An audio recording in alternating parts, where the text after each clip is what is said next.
I'm Alexander Heffner, your host on The Open Mind. I'm delighted to welcome our guest today, John Petrocelli.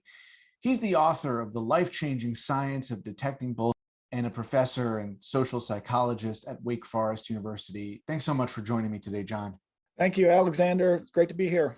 John, we've now had, since the beginning of the pandemic in early 2020, over 2 years to assess what is real, what is authentic, what is fact-based, and what is wrong, what is bullshit about the pandemic.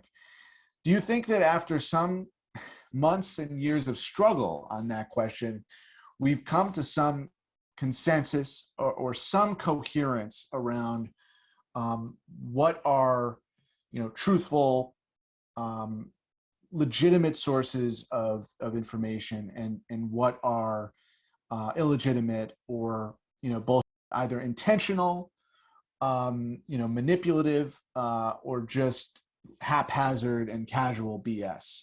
Well, quite frankly, Alexander, I don't believe we have improved much because things haven't changed even at the sort of earlier levels of our education system. We no longer teach critical thinking skills in our, AP English literature composition courses or, digital media or in psychology. It's just something that has left the curriculum that needs to come back, quite frankly. And I think one of the important distinctions of what you're talking about, sort of the misinformation or disinformation that is intentional, that people know not to be true, those are lies, right? Those are categorically false. And I make an important distinction between lies and BS. So BS is something that is communicated with no regard or little concern for evidence, truth, or established knowledge. And this is very different from intentional lies. So when someone lies to us, the liar doesn't actually believe what it is that they say. All right. And they actually need to know what the truth is to tell a good lie, right? But when someone is BSing us, they really don't have any concern or interest or attention to truth, genuine evidence, or established knowledge. And what the liar says is actually categorically false, but not so with the BSer. Just by chance or by accident, BSers can say something that's actually correct. But even they wouldn't know it because they're not paying any attention to truth, genuine evidence, or established knowledge. And this is a really big problem because people cannot make optimal decisions and form clear judgments without seeing things clearly. And one of the greatest threats to clarity is BS. And I don't think that it has changed. If anything, I think the amount of BS is on the rise. There's just so many ways to voice your opinion, and there's really not much of a sort of a social accountability, I think, in place as a social norm to hold people accountable to something better, to something that is tied to genuine evidence or established knowledge. We will be cognizant we are on the public airwaves. We did, as I mentioned to you earlier, host another author on this same subject at the University of Washington, and it's something we've explored before. But I want you to be cognizant of that, and whether you're intending to use that framework of BS or lie, come up with another term for BS, which is maybe malarkey. That's a term that our president likes to use, and it's one of the closest associations with BS. I say that because I want to ask you really about your research on the extent to which people are calling other people, liars versus malarkey artists, for lack of a better word, right? BS artists. But, based on the research in your book and what you've done to date to follow up on the book, in the public sphere, and then, just as a gauge of Americans in general, are people more likely to accuse other people of lying or BS? And as a follow-up on that, if you're not using the term BS, what do you use yourself? Malarkey, crap, something else? I think of it as nonsense. So something that isn't connected to truth or genuine evidence, established knowledge, to me is complete nonsense. And I think one of the reasons why we have so much nonsense is that it's just not a social norm to call people on their nonsense, right? It's not modeled, and it's very rare in the event that occurs. Now, I can tell you also that one of the places that we do see some nonsense is when people, writers, offer what appears to be data or information, some sort of evidence, right?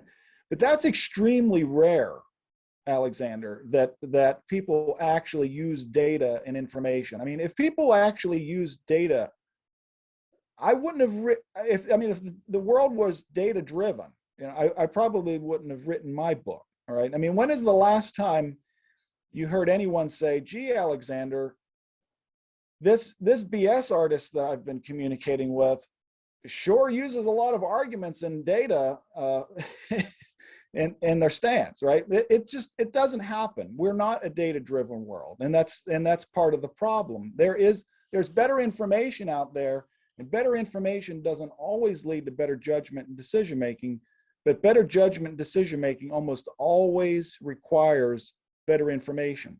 And until we require that from people that we communicate with, from friends, acquaintances, neighbors, politicians, journalists, through the whole gamut, we're going to continue to expose ourselves to these unwanted effects of nonsense. But what about that first question of whether more Americans accuse each other of being liars or nonsense artists? And let's stick with the nonsense, if you will. Do you have any data on that?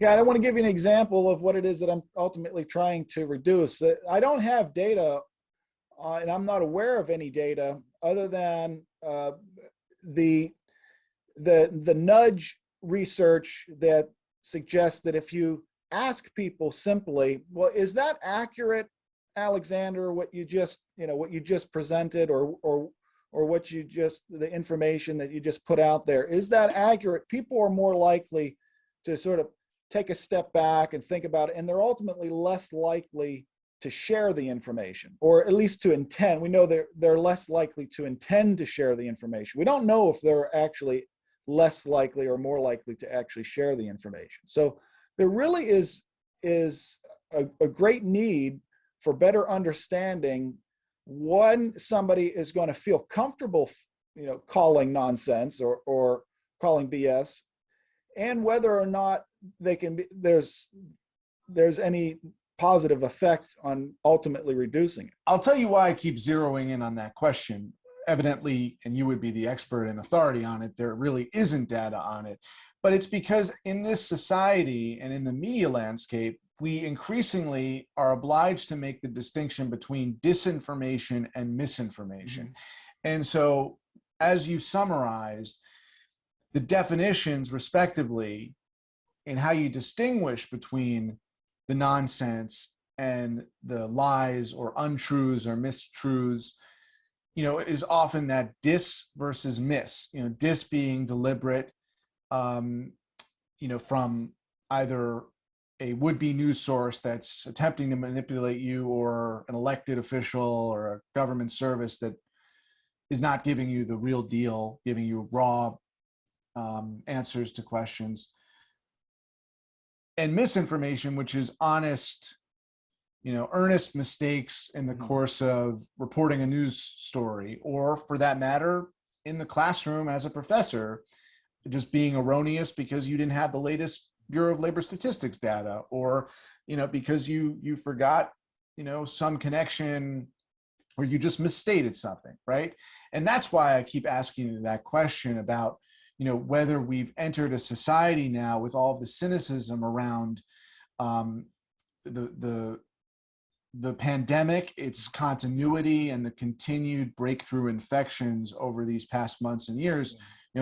There seems to be a more grounded distinction between intentional and unintentional nonsense. Well, yeah, the very best way to distinguish that when you hear a claim, like when you receive a claim, is to ask questions. People are not very well practiced at asking these very basic questions. I mean, you first have to ask, well, what exactly is the claim? So, if your boss tells you, Alexander, in the restructuring, no jobs will be lost. Now if that's the claim, we have to discover, well, how does he or she know that, right? And what evidence is there that they're paying attention to determine that's the case? So if they're lying to us, they know that that's not true, that there will be some jobs lost. So we have to ask, well, how do you know that? How do you know that to be true? People rarely ask that question. And then if we can get past that question, we can get some answers to that. What we need to be asking people is, well, what other alternatives have you considered? And more importantly, how might your claim be wrong? And the reason we have to ask that question is because there's a number of sources of disconfirming evidence that might prove the claim wrong, right? People do not typically consider disconfirming evidence for claims, especially things that they believe in. So you have to ask for this. People will not provide it to you. They may not even thought through it. But once you get the answers to these types of questions, you could make a pretty good assessment as to the motives of the communicator. You can make an assessment as to, well, what was their actual interest in truth, genuine evidence, and established knowledge. And if you come to the determination they really haven't, then they're probably BSing you. Right. And you say that we are, unfortunately, uncritical thinkers more than critical thinkers today as a result of education in this country and norms that have been practiced more recently than earlier decades, maybe, or centuries of American life, where we undertook more nuance in our evaluation of things and were more careful and considerate and concerned. And I agree with you. I think that's probably true.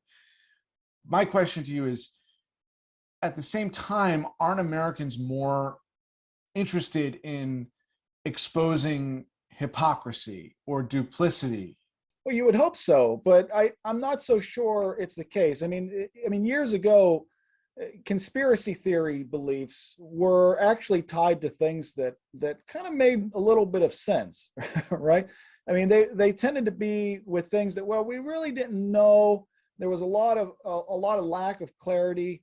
Who shot who, when, and how.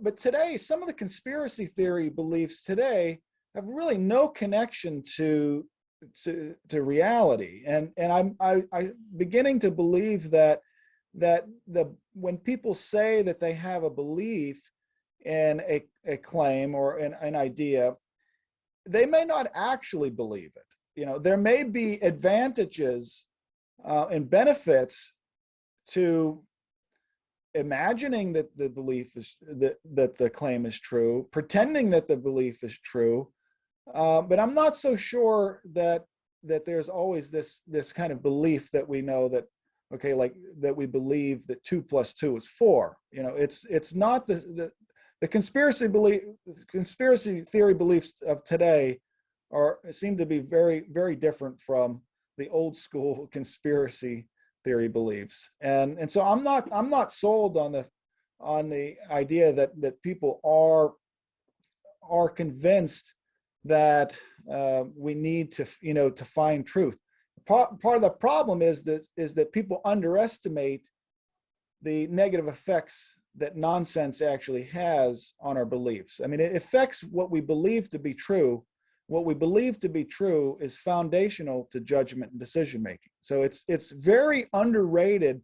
People tend to treat lies with much more disdain than they do nonsense, and that shows you right there, Alexander, that the fear or the concern with nonsense is just not as severe as it is with lies. Should it be? Absolutely. That's an argument that I make, that under some conditions, nonsense can be more, it can have more negative effects, more unwanted effects than lies. I mean, if you know that someone is lying to you, you can tag that information as categorically false. But if someone is BSing you, then it's not necessarily false. It could still be true. And my research so far shows that in comparison to lies, BS information, the very same information, if I tell you, Sydney is the capital city of Australia, and weapons of mass destruction are produced in Fredonia, and styrofoam was invented in Norway. Now, if you don't know that all three of those are false, and they sound kind of reasonable, you might think, well, and I'm not lying to you, they may be true. Now, you're more likely in the future, when you hear those three statements, you're more likely to believe that they actually are true if they came in the form of nonsense as opposed to lies.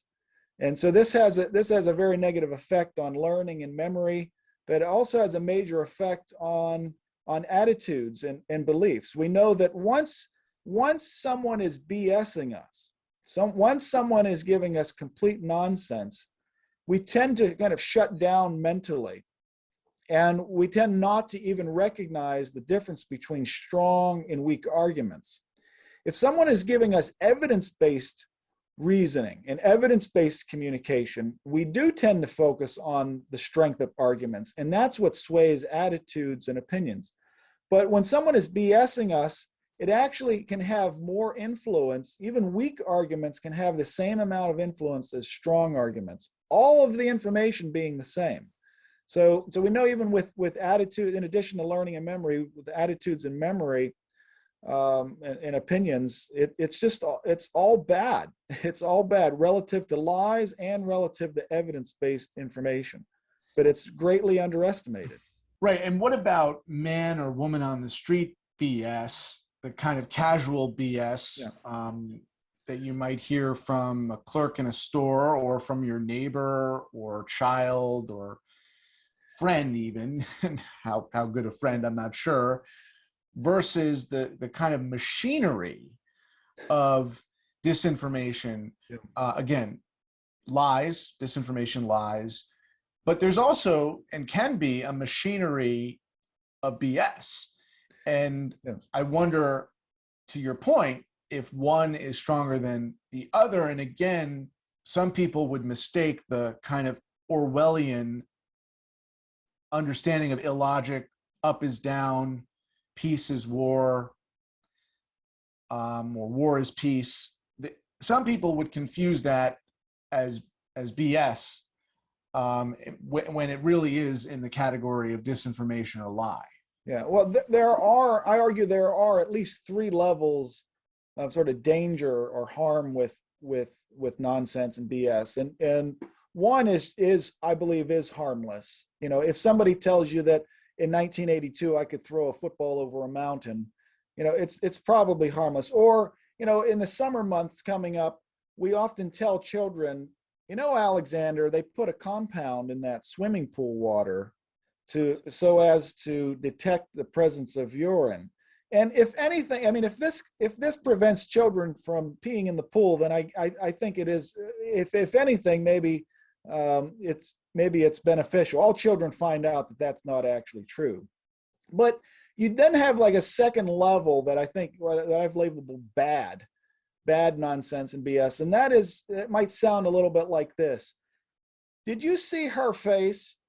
Who would vote for a face like that? Now, that's just bad nonsense. Not only does it devalue women, demean women, but it suggests that women can't be good leaders unless they're attractive. Now, that's bad, but I do think there's even more harm. So if I tell you, Alexander, you know what?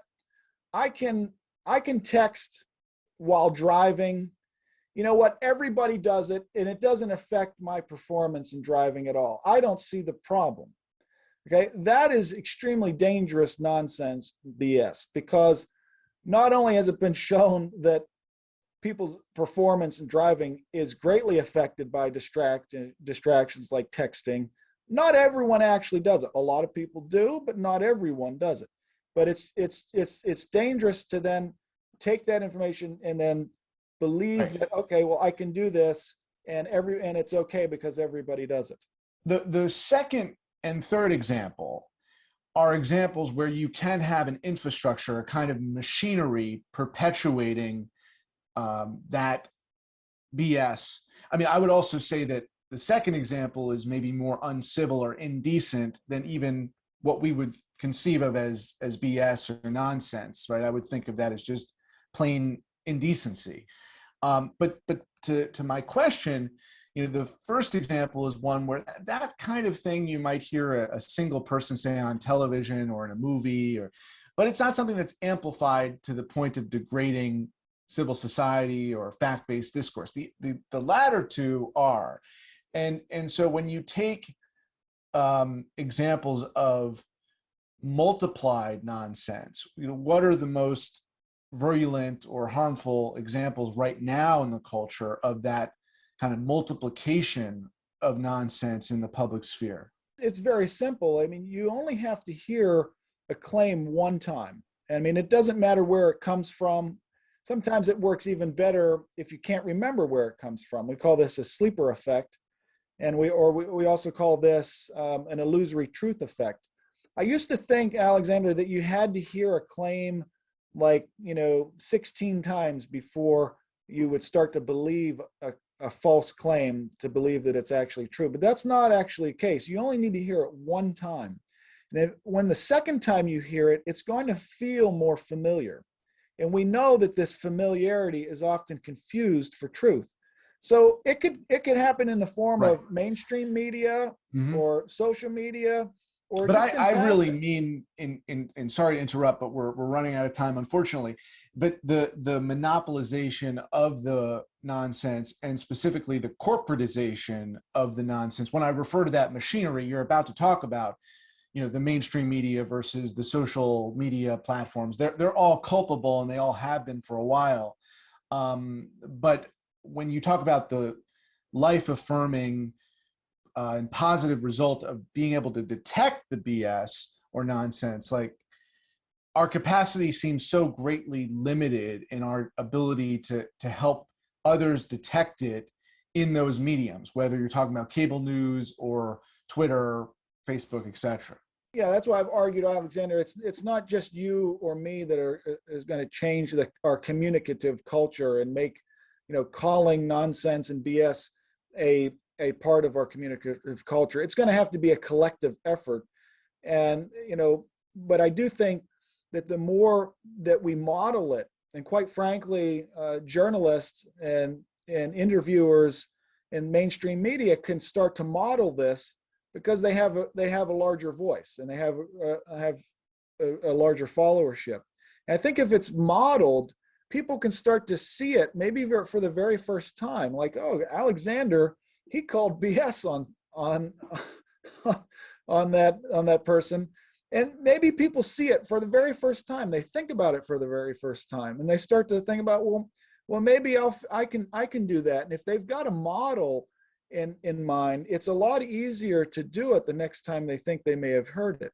And so that's the way I see this kind of occurring, sort of through a contagion mechanism, where we just people start to socially model it for others, and it becomes commonplace. But it's not yet commonplace. Most people look at you like you're from Mars when you start to question any kinds of claims. But people are interested. Who are interested are interesting, and the more that we can just show interest and ask questions directly. So I'm really interested in that idea, and play confused. That's always works well to say, I never heard that. That's really interesting. Tell me more about that. And you can kind of get into the amount of clarity or lack thereof sort of that's behind the claim. And again, you can then make a better decision as to whether or not it's likely to be true or false. And in these seconds we have left, really just seconds, is your contention, are you contending that we need to be able to BS check as much as fact check? Because there are segments on the news and there are anchors and there are people who expose the truth that way. They say we have to fact check. And are you saying to folks in my profession and academia, your profession too, in general, we need to do both kinds of checking, fact checking and BS checking? Absolutely. And we need to feel more comfortable with it and demand something more, demand something that is not going to fly without being unchecked. Thank you for your patience today. Detecting BS, malarkey, whatever you want to call it, nonsense, does take a lot of patience. John Petrocelli, author of the really important book, The Life-Changing Science of Detecting Bullshit. Thank you for your time, sir. Well, thank you, Alexander. Please visit the Open Mind website at 13.org/openmind to view this program online or to access over 1,500 other interviews. And do check us out on Twitter and Facebook at Open Mind TV for updates on future programming.